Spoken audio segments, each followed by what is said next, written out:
Well, here we are. I turned down here at the next block. Thanks, mister. I'll get off there.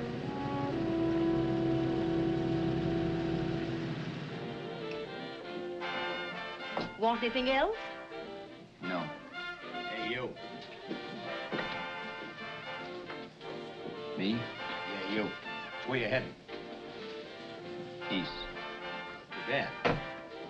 I thought if you was heading north, I might be able to help you out. I'm pushing to Salt Lake, and I don't like to ride it alone at night. I'm one of those guys that got to talk or I fall asleep. Oh, sure, now, my partner, he's got Lou to keep him company, but I ain't got nobody at all. Where you coming from? West. Yeah, sure, I know, but where, L.A.? Maybe. Got a cousin out in L.A. You don't say. Yeah, he's been out. You're not much of a talker, are you? My mother taught me never to speak to strangers. Oh, a wise guy. So what? Okay, don't get sore. Just trying to be sociable, that's all. Hey, Glamorous. You change for a dime, will you?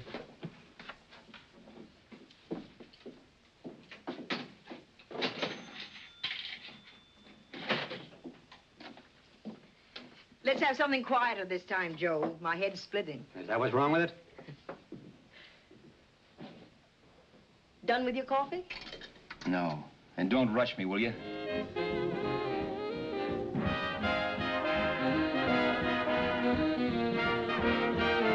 Hey, turn that off. Will you turn that thing off? What's eating you now? Yeah, what's eating you? That music, it stinks. Oh, you don't like it, huh? No, turn it off. Oh, wait a minute, pal.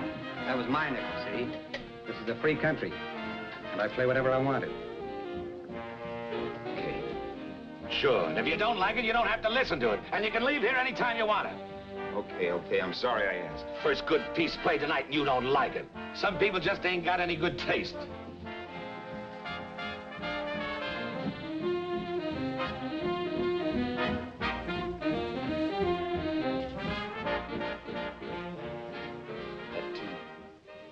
That tune. Why was there always that rotten tune? Following me around, beating in my head, never letting up. Did you ever want to forget anything? Did you ever want to cut away a piece of your memory or blot it out? You can't, you know. No matter how hard you try. You can change the scenery, but sooner or later you'll get a whiff of perfume or somebody will say a certain phrase or maybe hum something. Then you're licked again. I can't believe that you're in love with me. I used to love that song once. So did the customers back in the old Break of Dawn club in New York. I can't remember a night when I didn't get at least 3 requests for it. Sue, she was always selling it too. Those were the days.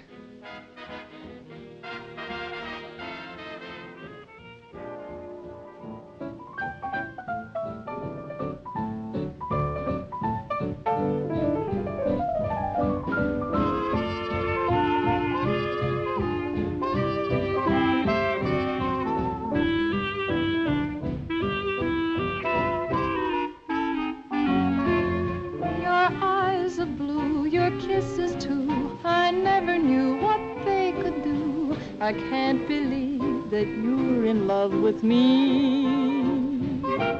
You're telling everyone you know that I'm on your mind each place you go. They can't believe that you're in love with me. I have always placed you far above me. I just can't imagine that you love me. And after all is said and done, to think that I'm the lucky one, I can't believe that you're in love with me.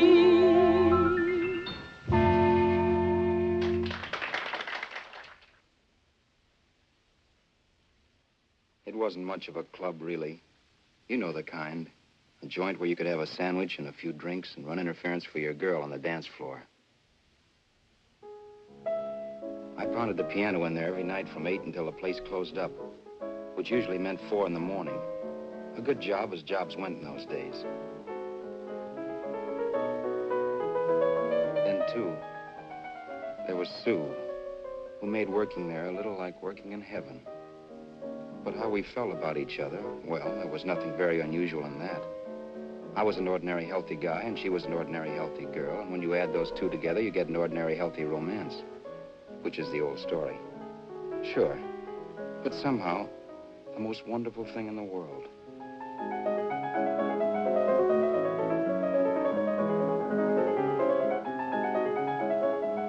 All in all, I was a pretty lucky guy.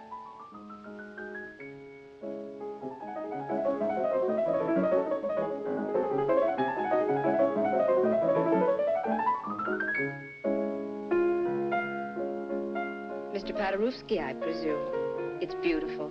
You're going to make Carnegie Hall yet, Al? Yeah, as a janitor.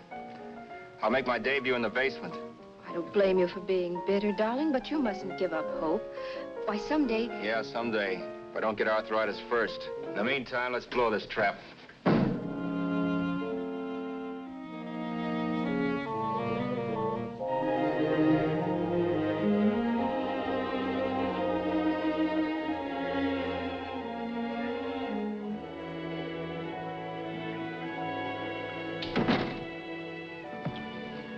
Like to get something to eat, hon? Oh, I don't think so, Al. I lose my appetite working in this flea bag. Let's go home. Okay. I can't stand much more of that dump. Did you see that drunk tonight trying to paw me? No, what drunk? Does it matter what drunk? Say, what's the matter with you tonight, darling? That's the third time you started to tell me something and then stopped. We shouldn't have any secrets from each other, Sue. Next week, we're going to make with the ring and the license. You and me will be a team. Yes, that's right. In the Bush League. I don't get you. We've been struck out. It's a funny way to talk, darling. Don't you want to marry me? Al, look, I love you. You know I do, and I want to marry you. But? But not now. Only after we've made good. Sunday, I'm going away. Oh, I know you'll think it's silly. That's why I hesitated to tell you.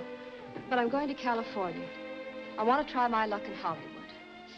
That's the most stupid thing I ever heard of. Don't you know millions of people go out there every year and wind up polishing cuspidors?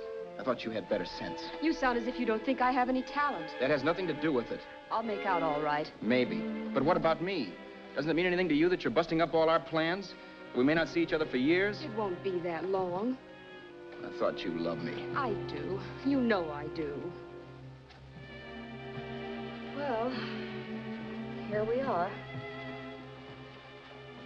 Al. Al, why can't you see my side of it? I'm young.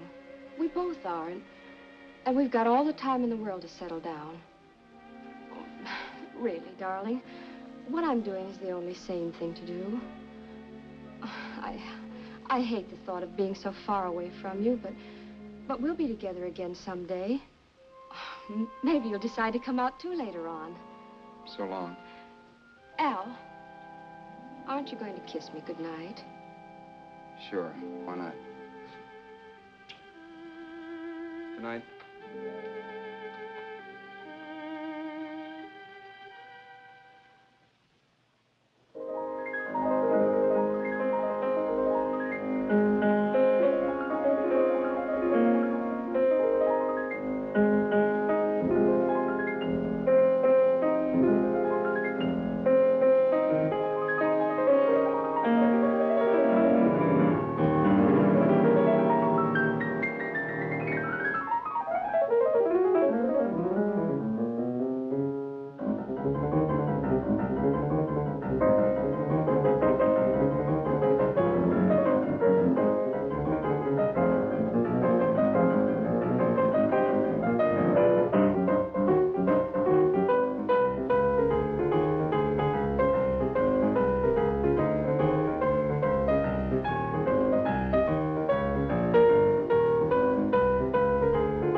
Say, Roberts, you hit the jackpot this time. $10. Thanks.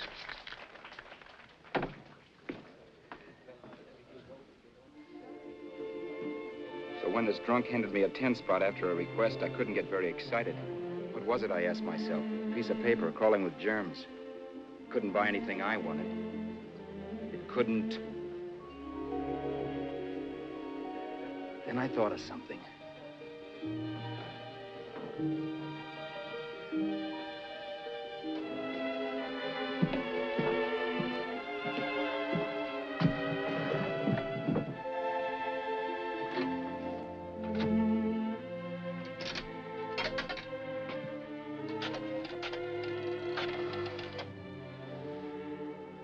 Long distance. I'd like to put a call through to Los Angeles. Miss Harvey. Sue Harvey, Harvey. The number is Crestview 65723.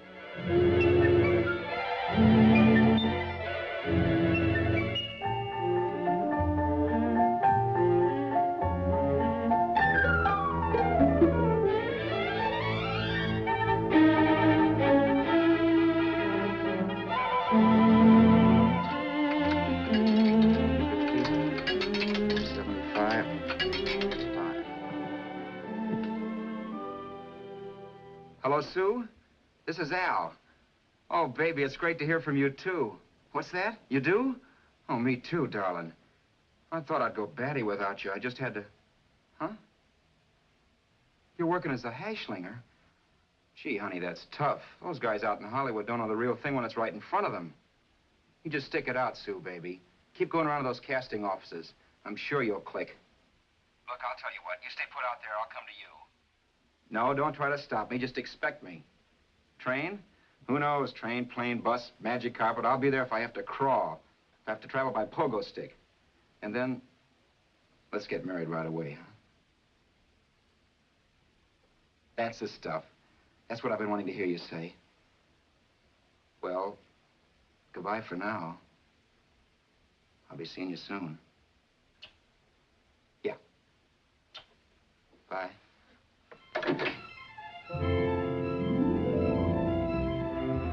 The only way I could cross country was to thumb rides. For even after hawking everything, I only had enough money to eat. Money. You know what that is. It's the stuff you never have enough of. Little green things with George Washington's picture that men slave for, commit crimes for, die for.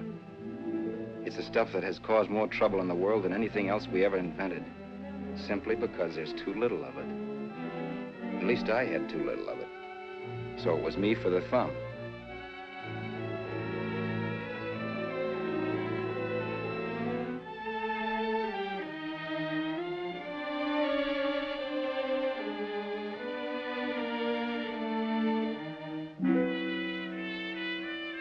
Ever done any hitchhiking? It's not much fun, believe me. Oh, yeah, I know all about how it's an education, how you get to meet a lot of people and all that. But me, from now on, I'll take my education in college or in PS 62, or I'll send $1.98 in stamps for 10 easy lessons.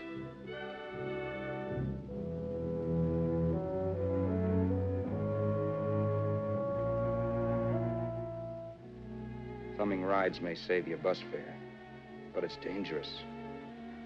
You never know what's in store for you when you hear the squeal of brakes. If only I had known what I was getting into that day in Arizona. Here, throw that in the back seat. Okay, let's go. Make sure that door's closed.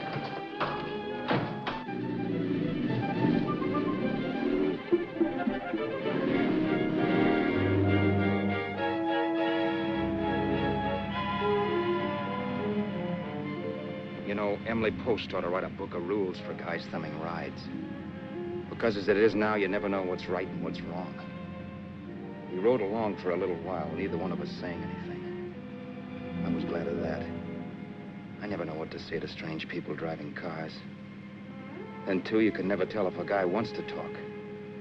A lot of rides have been cut short because of a big mouth. So I kept my mouth shut until he started opening up. Hand me that little box in the compartment, will you, pal? Hold the wheel, will you?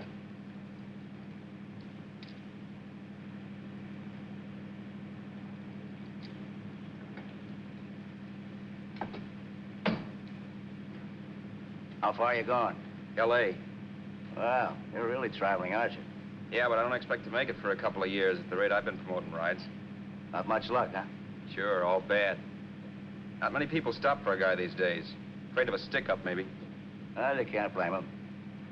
Where you coming from? New York? Well, New York. You're in luck this time. I'm going all the way. Right through to Los Angeles. You drive a car? Sure. Whenever you're tired, let me know. I'll holler.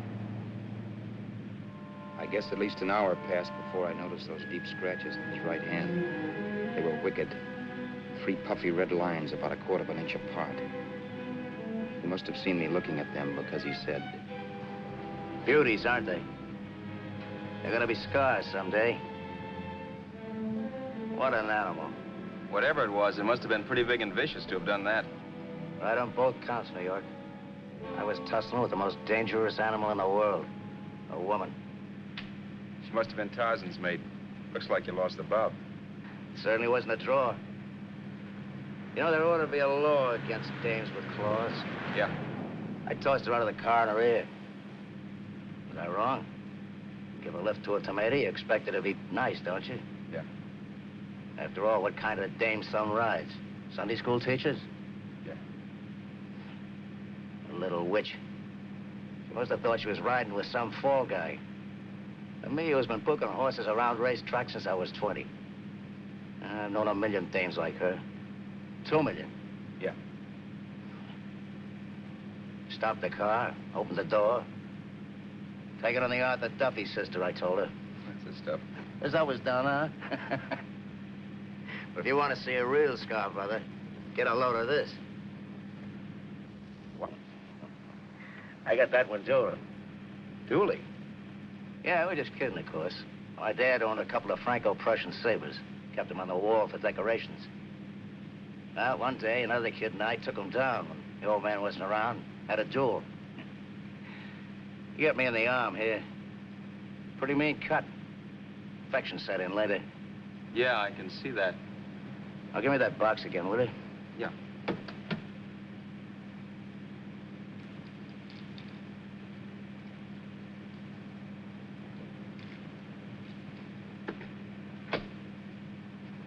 Pain made me lose my head, I guess.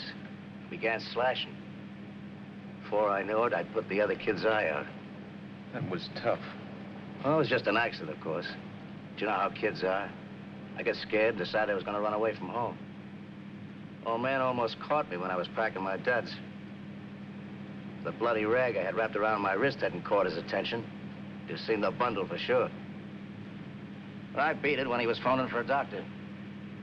That was 15, 16 years ago. I haven't been home since. Pull in there for a bite or something, huh? a bite or something. Brother, was I hungry. I hadn't had anything in my stomach for hours.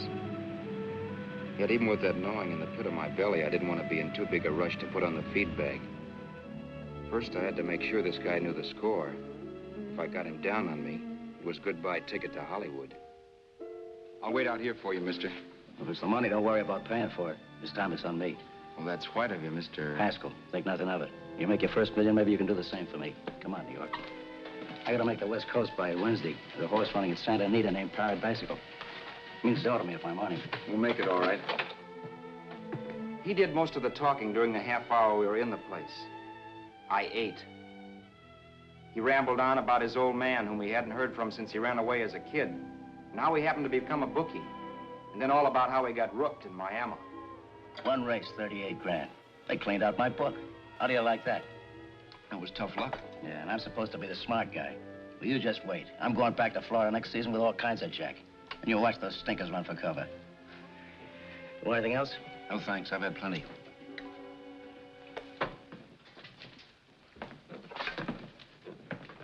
That check there, sister? Oh, just a minute. Your change, sir. Keep it, sister. Oh, thank you, sir. Call again. I'll be waiting outside for you when you finish work. Sharp check, huh?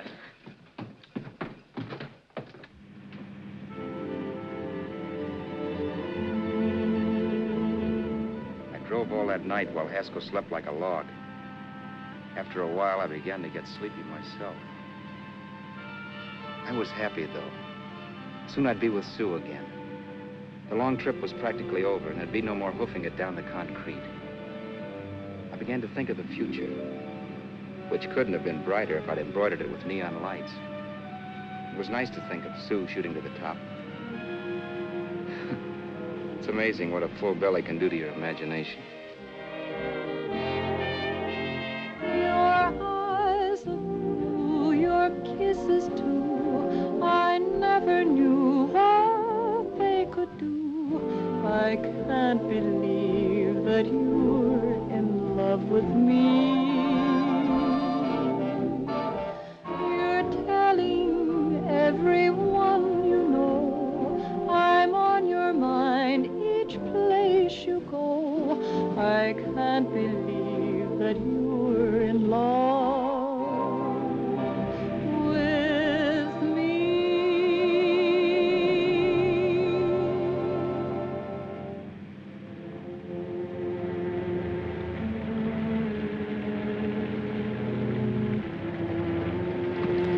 Mr. Haskell.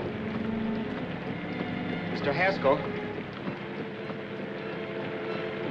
Mr. Haskell, wake up. It's raining. Don't you think we ought to stop and put up the top?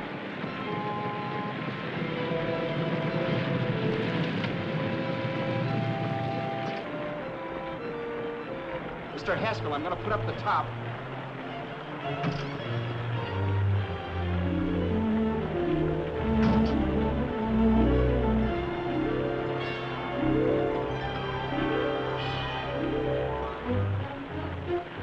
Up until then, I had done things my way.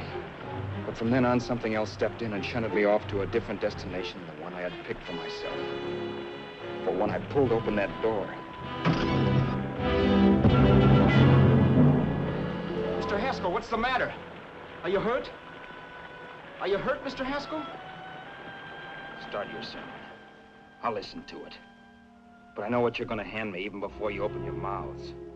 You're going to tell me you don't believe my story of how Haskell died and give me that don't make me laugh expression on your smug faces. I saw at once he was dead, and I was in for it. Who would believe he fell out of the car? Why, if Haskell came too, which of course he couldn't, even he would swear I conked him over the head for his dough. Yes, I was in for it. Instinct told me to run, but then I realized it was hopeless. There were lots of people back down the road who could identify me. That gas station guy and the waitress. I would be in a worse spot then, trying to explain why I beat it. The next possibility was to sit tight and tell the truth when the cops came. But that would be crazy. They'd laugh at the truth. I'm not having my head in a noose. So what else was there to do but hide the body and get away in the car? I couldn't leave the car there with him in the gully. That would be like erecting a tombstone.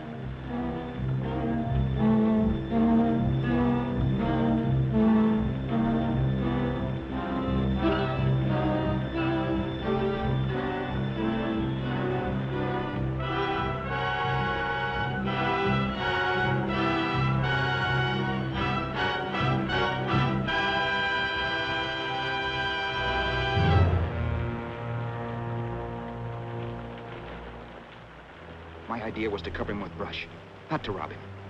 But then I remembered that even if I only drove the car for 100 miles or so, I would need money for gas. Besides, it was stupid of me to leave all that money on a dead man.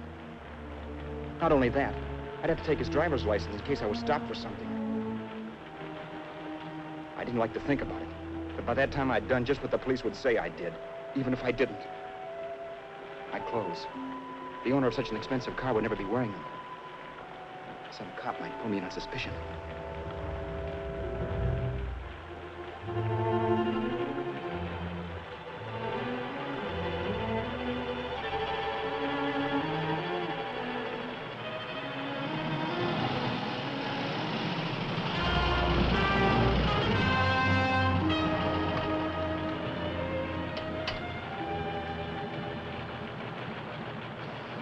Hey, you, this your car? Don't you know better than to leave a car with the wheels halfway in the middle of the road? That's the way accidents happen. I'm sorry, officer. I was just putting up my top. I didn't think. Well, the next time, think. I'll let you go now, but watch your step in the future. I know that's a lonely stretch, but cars come by here once in a while, and we have plenty of crack-ups. Thanks, officer.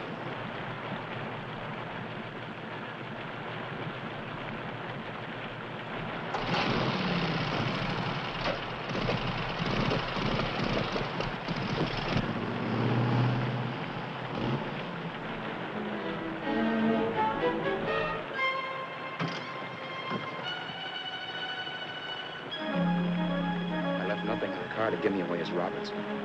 If they found a dead man in the gully now, it would be me.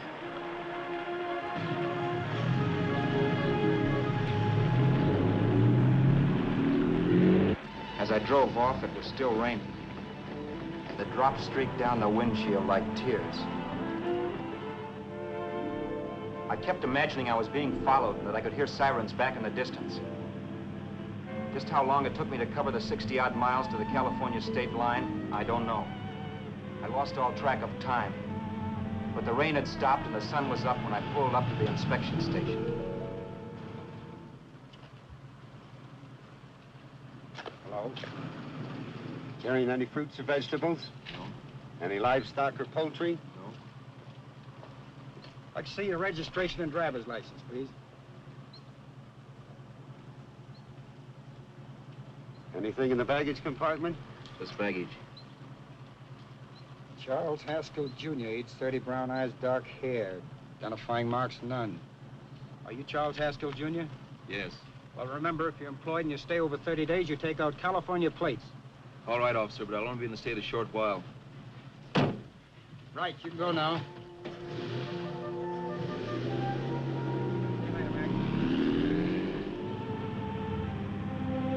Drive any farther without some sleep. Cops or no cops, I knew I had to hit the hay and hit it hard. I was dead tired.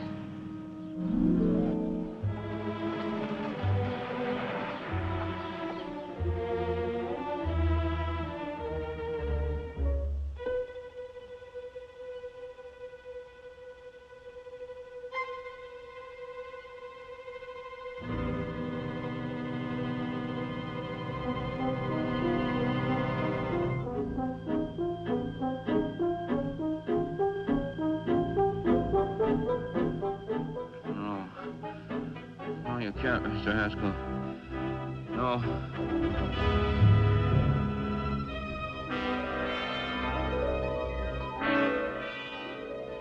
Mr. Haskell, you can't die. I think I did it. No, Mr. Haskell. No. No.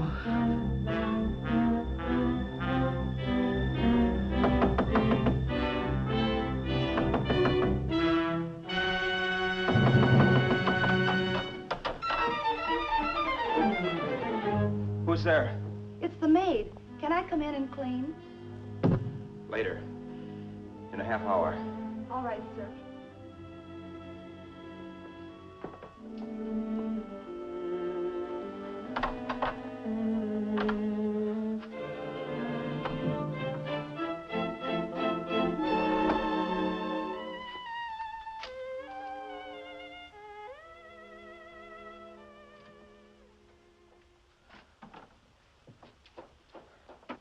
There was no time to lose. Every minute I had to be Charles Haskell was dangerous. And I'd have to be Charles Haskell until I got to some city where I could leave the car and be swallowed up.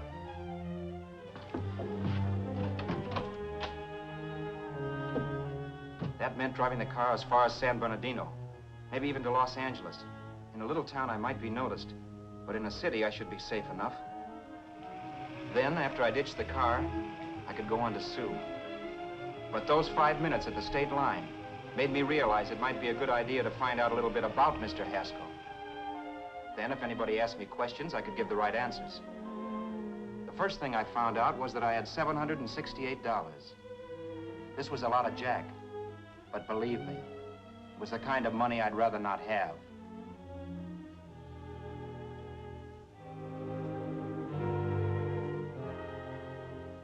And then I found out from a letter Haskell was carting around in his bag that he wasn't the open-handed, easygoing big shot who went around buying dinners for strange hitchhikers. Before I got done reading it, I saw him more as a chiseler. It was written to his old man in California, the one he hadn't seen in so many years. In it, Haskell posed as a salesman of hymnals, of all things. It was easy to see where Haskell expected to raise a new stake for his book in Miami by rooking his old man. That was about all I found out from his effects, and it was enough. I told myself, maybe old man Haskell was lucky his son kicked off. He would never know it, but it saved him from taking a flyer in Sacred Literature Preferred.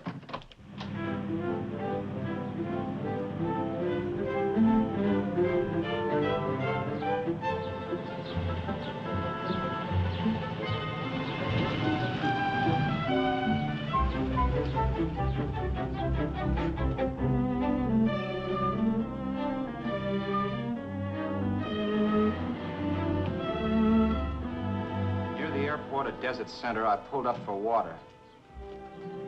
There was a woman. Hey, you! Come on if you want to ride.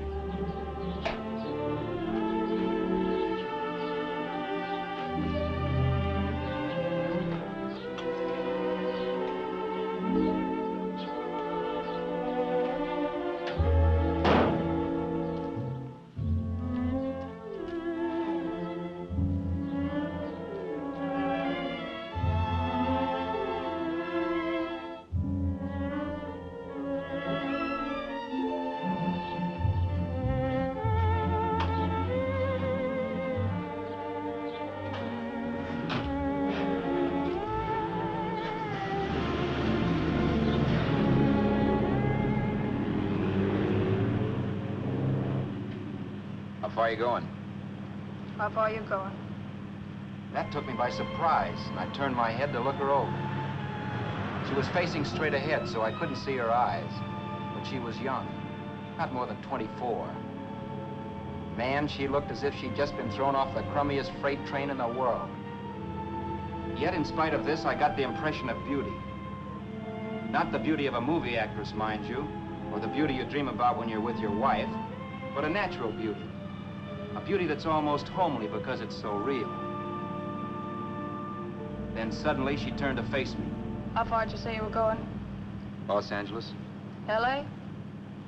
L.A.'s good enough for me, mister. That's what I was afraid of. What'd you say? Oh, nothing, just thinking out loud. People get in trouble for doing that. What's your name? You can call me Vera if you like. You live in Los Angeles? No. Where are you coming from? Oh, back there. Needles? No. Oh, sure, Phoenix. You look just like a Phoenix girl. Are the girls in Phoenix that bad? The girl must have been pretty tired because she fell asleep not 20 minutes after she stepped into the car. She lay sprawled out with her head resting against the far door, like Haskell. I didn't like that part of it much, but I didn't wake her up. It wasn't that this girl still worried me. I'd gotten over that funny feeling I had when she looked at me, which I put down as just my jangled nerves. With her eyes closed and the tenseness gone out of her, she seemed harmless enough. And instead of disliking her, I began to feel sorry for her. The poor kid probably had had a rough time of it. Who was she, anyway? And why was she going to Los Angeles? And where'd she come from in the first place? The only thing I knew about her was her name. Not that it made any difference. A few hours more and we'd be in Hollywood. I'd forget where I parked the car and look up Sue.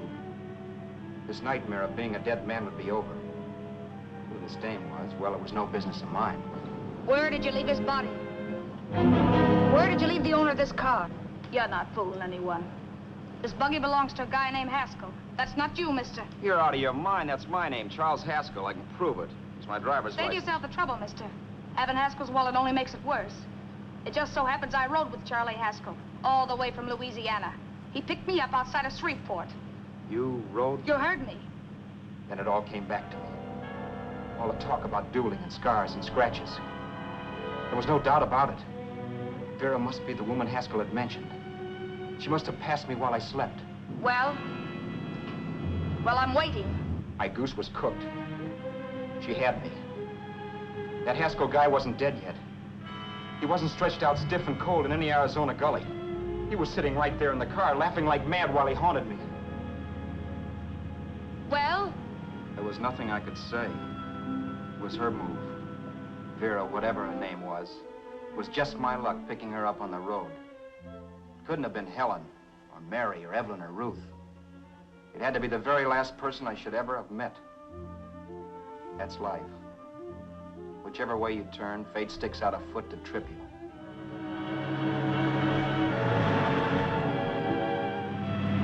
I told her everything, but she didn't believe my story. I should have saved my breath. That's the greatest cock and bull story I ever heard. So he fell out of his car. Say, who do you think you're talking to, a hick? Listen, mister, I've been around, and I know a wrong guy when I see one. What'd you do, kiss him with a wrench? Now, wait a minute. What I told you was true. You see, that's why I had to do it. You think I killed him. Well, the cops would have thought so, too. Yeah, well, maybe they still think so. What makes you so sure I'll shut up about this? Vera, I'm innocent. Give me a break, will you? It won't do me any good having you pinched. The cops are no friends of mine. Now, if there was a reward, but there isn't. Thanks. Don't thank me yet. I'm not through with you by a long shot. Let's see that roll.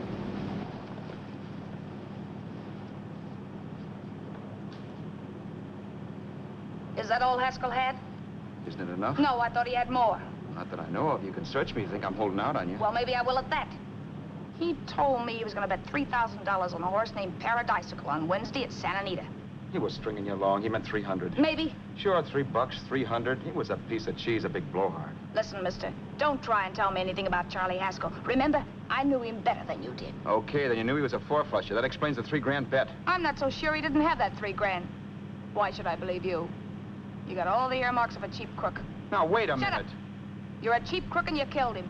For 2 cents, I'd change my mind and turn you in. I don't like you. All right. Don't get sore. I'm not getting sore, but just remember who's boss around here. If you shut up and don't give me any arguments, you'll have nothing to worry about. But if you act wise, well, mister, you'll pop into jail so fast it'll give you the bends. I'm not arguing. Well, see that you don't. You know, as crooked as you look, I'd hate to see a fella as young as you wind up sniffing that perfume that Arizona hands out free to murderers. I'm not a murderer. Of course you're not. Haskell knocked his own head off. He fell, that's how it happened, just like I told you. Sure, and then he made you a present of his belongings. I explained why I had to do that. Doesn't make a difference one way or another. I'm not a mourner. I liked Haskell even less than I like you. Yeah, I saw what you did to him. What do you mean? Those scratches on his wrist. Sure, I scratched him. Don't say you did. So your idea was to drive the car a little way, maybe into San Bernardino, and then leave it. You weren't gonna sell it? Sell it? You think I'm crazy? Somebody else's car? See, all I want to do is leave it somewhere and forget I ever saw it. Not only don't you have any scruples, you don't have any brains.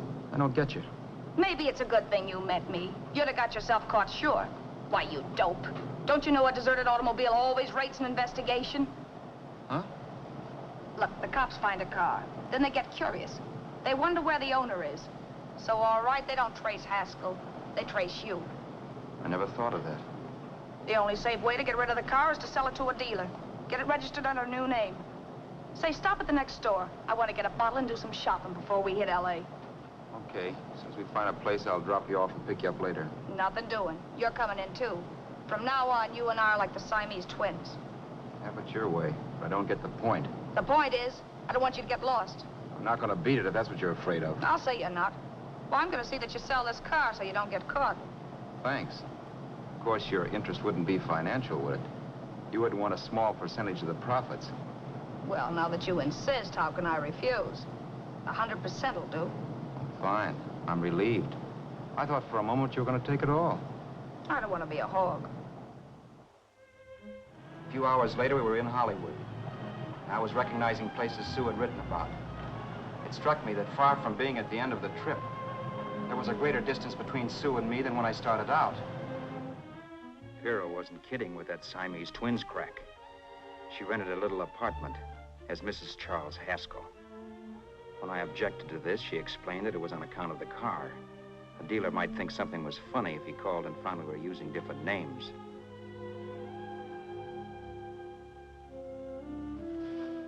Home, sweet home. Yeah. Not bad either.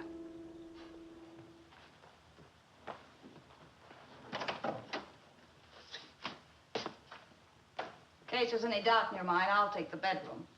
Yeah. Sure is stuffy in here.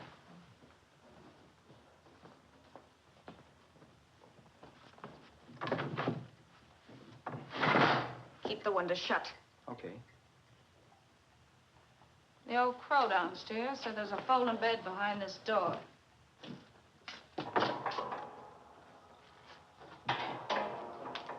You know how to work it?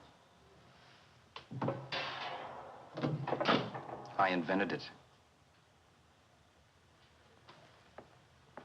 Some joint. One can't have everything.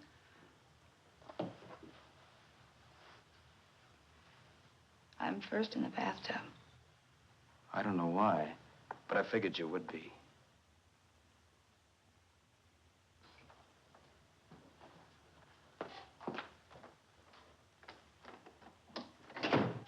Boy, oh boy. It sure feels good to be clean again. I must be 10 pounds lighter. You must be. Well, hitching rides isn't exactly the way you keep your schoolgirl complexion. I wish that guy with the sacks would give up. Gets on my nerves. Forget it. Have a drink. Aren't you afraid I might take you up on it? If I didn't want to give you a drink, I wouldn't have offered it. Why be a sorehead, Roberts? You got yourself into this thing. You should be grateful I'm not turning you in. Why, if I wasn't regular, you'd be in the pen this minute, being photographed, fingerprinted, and being pushed around by the cops. So cheer up. Get rid of that long puss. Or is your conscience bothering you?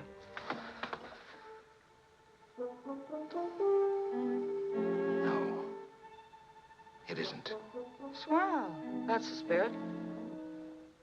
He's dead and no mooning around to bring him back. Anyway, I never could understand this worrying about something that's over and done with. Now look, Vera, for the last time I didn't kill him. Haskell was a sick man. Maybe he was dead before he fell out of the car. I don't know. Sure. He died of old age. All right. So if it'll make you sociable, you didn't kill him.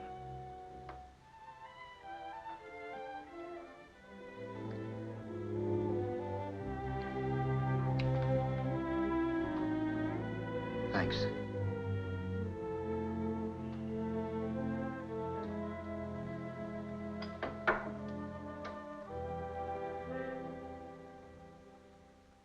We're out of liquor, Roberts.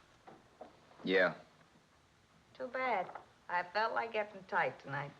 Well, I think you succeeded. Am I tight? As a prima donna's corset. That's good. I wanted to get tight. Why? What have you got to get tight about? Oh, I don't know. Few things. You should have my worries. If I had your troubles, I'd stay sober. And I've got the key to that door. Yeah. Maybe you're right. I'm always right.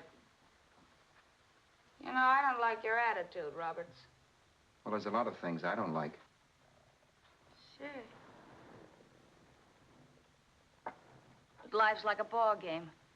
You gotta take a swing at whatever comes along before you wake up and find it's the 9th inning. I bet you read that somewhere. That's the trouble with you, Roberts. All you do is bellyache. Instead of taking it easy and, well, trying to make the best of things.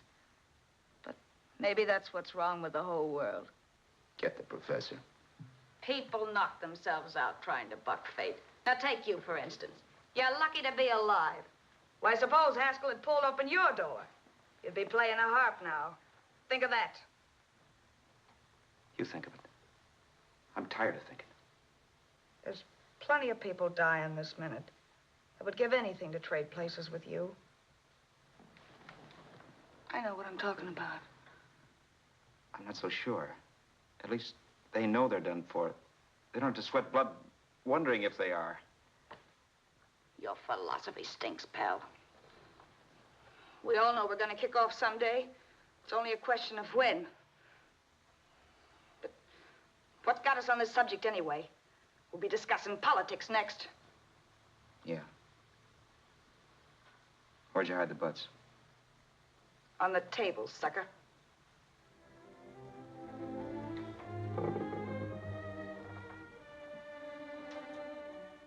We bored each other with conversation for a couple of hours longer.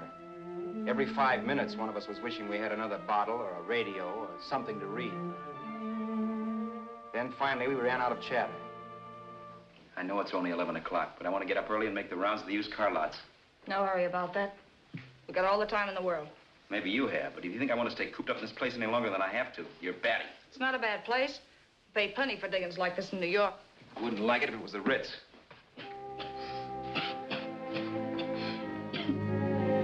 Rotten liquor. You got a mean cough. Want to do something about it. I'll be all right. That's what Camille said. Who? Nobody you know. Wasn't that the dame that died of consumption? Yeah. Wouldn't it be a break for you if I did kick off? You'd be free with all Haskell's dough and car. I don't want to see anybody die. Not even me. Especially not you. One person died of me. If you did, well, that's all I need. You don't like me, do you, Roberts? Like you. I love you. My favorite sport is being kept prisoner. After we sell the car, you can go to blazes for all I care, but not until then.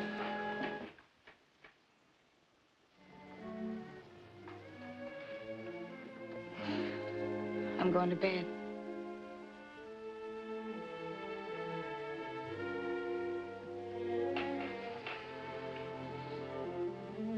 Good night, Roberts. Don't try and sneak away during the night. All the doors are locked.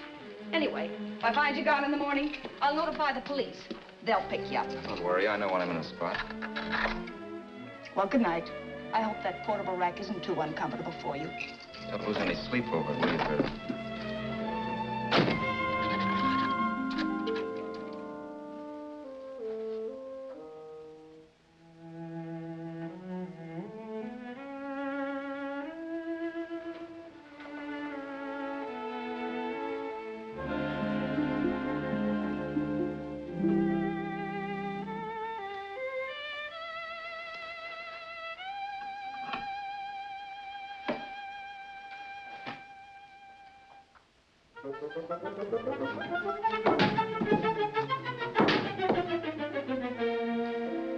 Crestview. 6, 5, 7, 2, 3. Hello? Hello? Hello? Hello?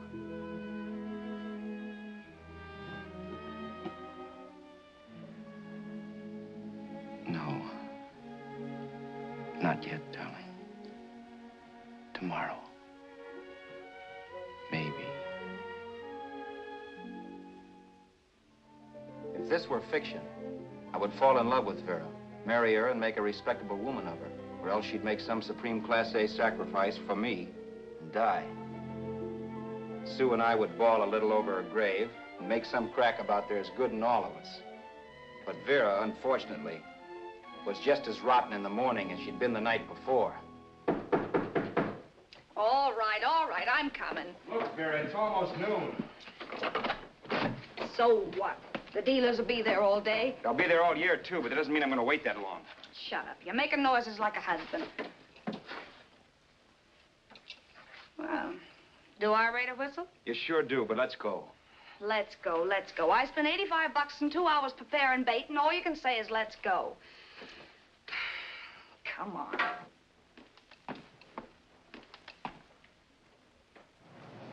We passed a few used car lots last night down this way.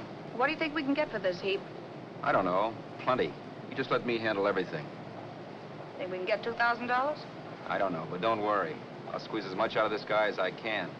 If I let it go cheap without a fight, he might think we've stolen the car. And listen, don't make any slips and call me Roberts. That'll cook us. I don't need you to tell me that. You better just sit by and keep your mouth closed. Remember, we're both in the soup if anything happens. Forget it and drive. You're my wife, Vera Haskell. Look, After the deal's closed, let's go back to that place on Hollywood Boulevard where I saw the fur jacket. I want to buy it. After the deal's closed, I'm saying goodbye to you. That's right, I forgot. I guess I'm getting kind of used to you. Well, that's a habit you could start breaking. Let's try this place in the middle of the block.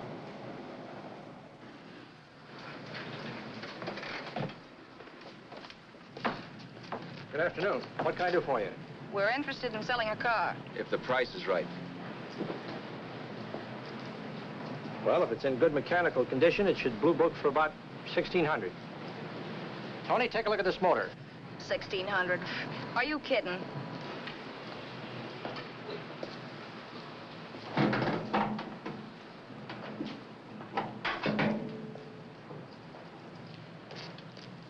Well, maybe $1,850.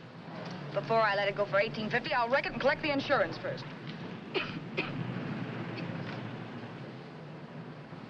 Lady, this motor's seen a lot of driving.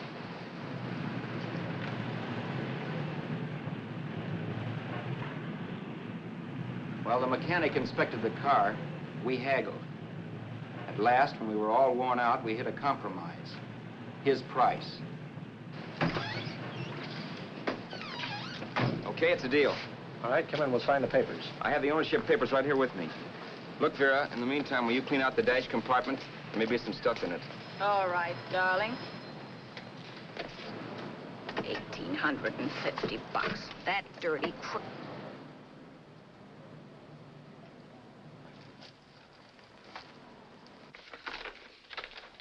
New York, huh?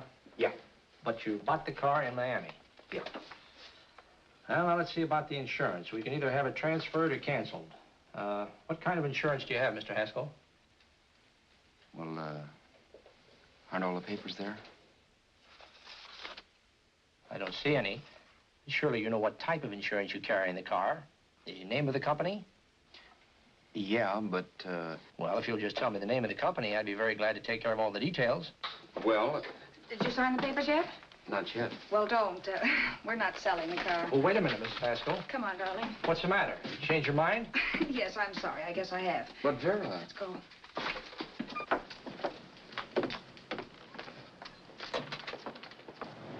You got me out of a tight spot, Vera. But I still don't understand all this. You will in a minute. I almost threw away a gold mine. 1850 isn't to be sneezed at. The car doesn't book for as much as I thought. We're not selling the car. You want to keep it. Now, wait a minute, Vera. You said yourself I wouldn't be safe until the car was in someone else's name. I'd like to be free of this mess when I go. That's just it, Roberts. You're not going. There's a drive-in at the next corner. Pull in there and we'll get a bite to eat. And I'll explain. What is this, another one of your brilliant ideas?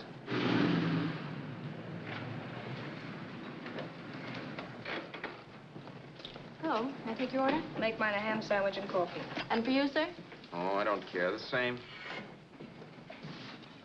Thank you.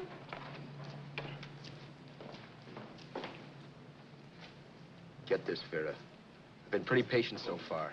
I've done everything you asked me to do, but no more. Shut up. You've taken Haskell's money, and you can have the dough we get from selling the car, but you're not going to keep me a prisoner. It's a good thing I bought the paper. Take a look at that. Vera, I'm in no mood. Read that.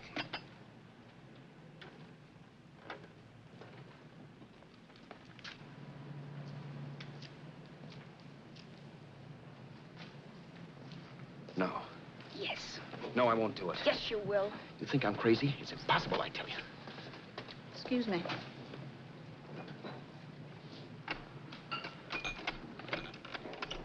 Blow the horn when you're through. No one could possibly get away with an act like that. He'd be wise to me in a minute. Don't be yellow. You look enough like him. The same coloring and the same build. See how his clothes fit you? No kidding, you almost had me fooled for a while. Oh, grow up, Vera. Don't you think a father knows his own son? And there must be other relatives. The father won't have to know you. We'll wait till he gives up the ghost. He's an old geezer and he won't pull through. And as far as other relatives are concerned, they haven't seen you in 15 or 20 years. Eat. I'm not hungry. And I won't do it. It's not as tough as it sounds. Remember, you've got all kinds of identification. His car, letters, license. I could never get away with it. It's the stupidest thing I've ever heard. The old boy has scads of dough. Look in the paper there. Personal fortune assessed at over 15 million. He'll leave plenty, I tell you. Maybe he cut off his son. How do we know? It's out, Vera. I won't have anything to do with it. I think you will. Look, Vera, I'll do anything within reason. But not that. So forget it. Find yourself another stooge. You sap. You'll be fixed for the rest of your life as Charlie Haskell. You can take your inheritance and go away. No more worrying about the rent, no sweating, scheming, wondering where your next meal's coming from. Think about that, Roberts. Vera, please, you're talking too loud. On this, I'm splitting 50-50 with you. Sure, why not? We're both alike, both born in the same gutter. Now, take it easy, Vera. There's people around here. You don't know what you're talking about. We'll wait till we read that old man Haskell's dead. And you show up. Like you read in New York that he was sick. No. Suppose he doesn't die. He will. I know he will. Something tells me. But as much as I insisted I would have no part of her scheme, Vera was taking it for granted I would. Neither of us had our mind on the cards as we played that night. I knew we were just trying to kill time between newspaper editions. This was a death watch for Vera. Maybe it was for me, too. Don't you realize if I'm caught, they'll want to know where I got the car and stuff, and they'll have me on a murder charge. If you're smart, you won't get caught. I knocked with 7. And if I'm caught, don't you realize you'll be out, too? 18 points, that gives me 30. How will I be out? You'll be out $1,850 we would have gotten on the car. Really, Vera, you'd be an awful chump if you threw away all that dough on a dizzy long shot. Let me sell the bus tomorrow. With the money it'll bring and what you've already got, a clever kid like you can run it up in no time. Then we'd both be in the clear. I'll be in the clear anyway. Maybe. Maybe. But if I got caught, I'd get good and sore at you, you know. You mean you'd squeal? Well, no, not squeal exactly. Never mind what you meant. Even if you did tell the cops I was in on it with you, what could they do to me? They might give me the same medicine they gave you. Yeah. A rope. But I'm on my way anyhow. All they'd be doing will be rushing it. All right. But think of the $1,850 you'd lose. You'd kick yourself along the block if you ever let it get away from you. I'll take the chance. Want another drink? You're being a goon. That's the way people wind up behind the 8 ball. Once they get a few dollars, they become greedy and want more. My. Caesar.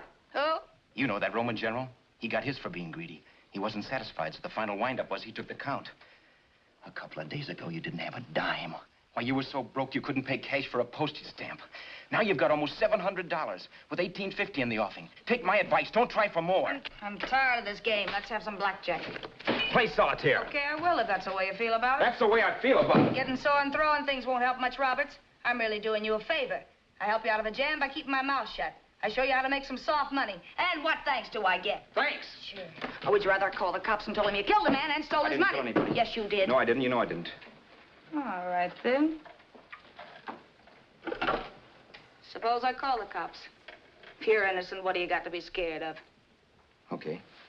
Call them, you mutt. Go ahead and call them. See if I care. At least they'll give me a square deal. You want me to call them? You heard me. But I'm warning you. If I'm pinched, I'll swear you were in on it. I'll say that you helped me. If I fry, I'll get even with you. You wouldn't dare. You didn't. Yeah? Then try it and see. Call them. Yeah. Okay, I will.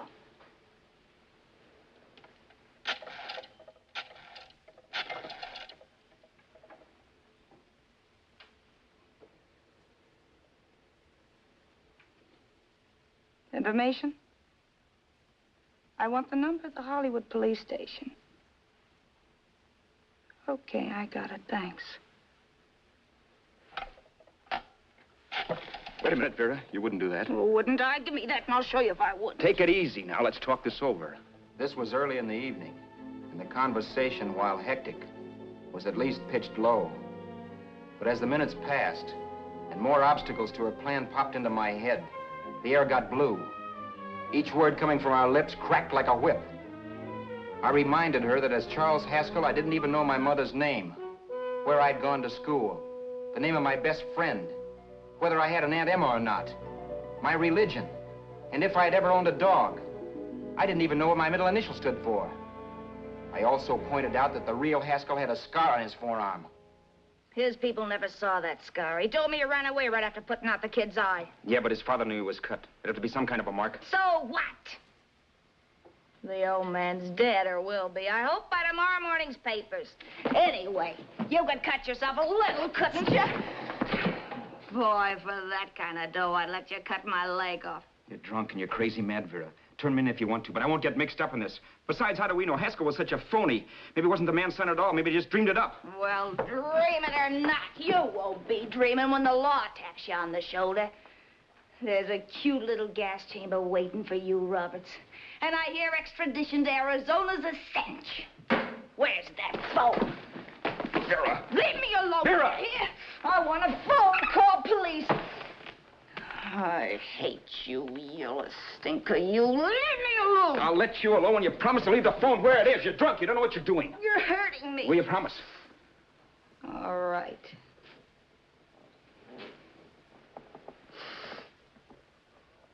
You hurt me. I'm sorry, but... And it's hot in here. Open up a window. It's not hot. Don't tell me. Now, do you do it or do I do it? You're no gentleman, see? Yeah. All right. I'll open up the window. Vera!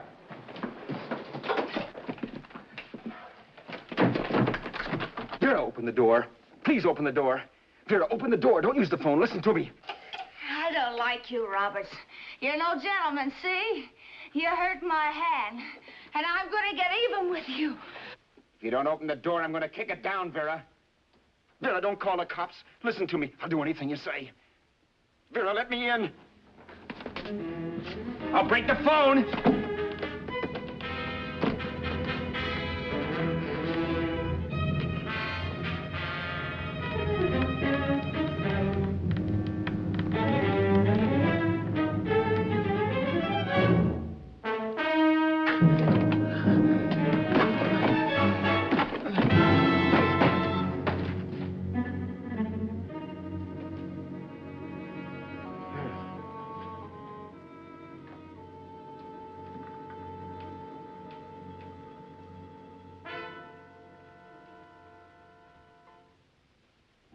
The world is full of skeptics. I know. I'm one myself. In the Haskell business, how many of you would believe he fell out of the car? And now, after killing Vera without really meaning to do it, how many of you would believe it wasn't premeditated? In a jury room, every last man of you would go down shouting that she had me over a barrel and my only out was force. The room was still. So quiet that for a while I wondered if I had suddenly gone deaf.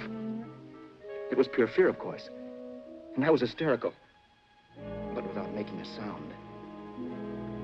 Vera was dead. And I was her murderer. Murderer. What an awful word that is. But I'd become one. I'd better not get caught. What evidence there was around the place had to be destroyed. And from the looks of things, there was plenty. Looking around the room at things we'd bought was like looking into the faces of 100 people who'd seen us together and who remembered me. This was the kind of testimony I couldn't rub out. No. I could burn clothes and hide bottles for the next 5 years. There'd always be witnesses. The landlady, for one. She could identify me. The car dealer, the waitress in the drive-in, the girl in the dress shop, and that guy in the liquor store. They could all identify me. I was cooked. Done for. I had to get out of there. While once I'd remained beside a dead body, planning carefully how to avoid being accused of killing him, this time I couldn't. This time I was guilty. Knew it. Felt it. I was like a guy suffering from shock. Things were whirling around in my head. I couldn't make myself think right. All I could think of was the guy with the saxophone and what he was playing. It wasn't a love song anymore. It was a dirge.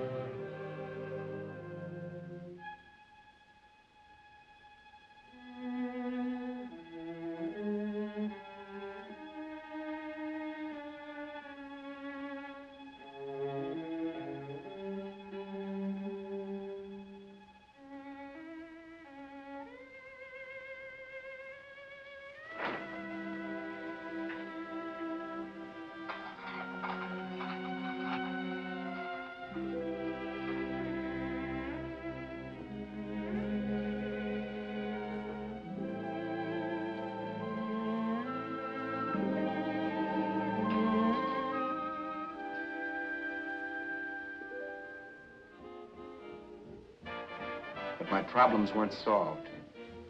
I had to stay away from New York for all time because Al Roberts was listed as dead and had to stay dead. And I could never go back to Hollywood. Someone might recognize me as Haskell.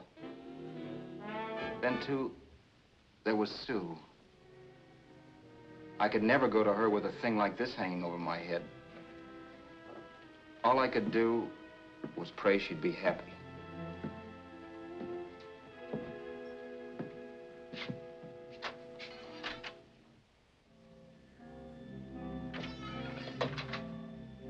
I was in Bakersfield before I read that Vera's body was discovered. That the police were looking for Haskell in connection with his wife's murder. Isn't that a laugh?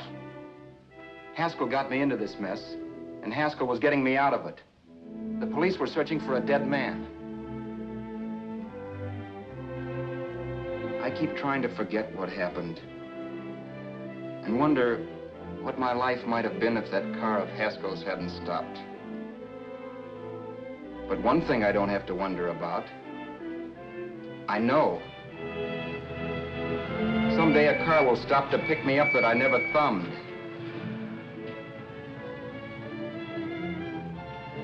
Yes.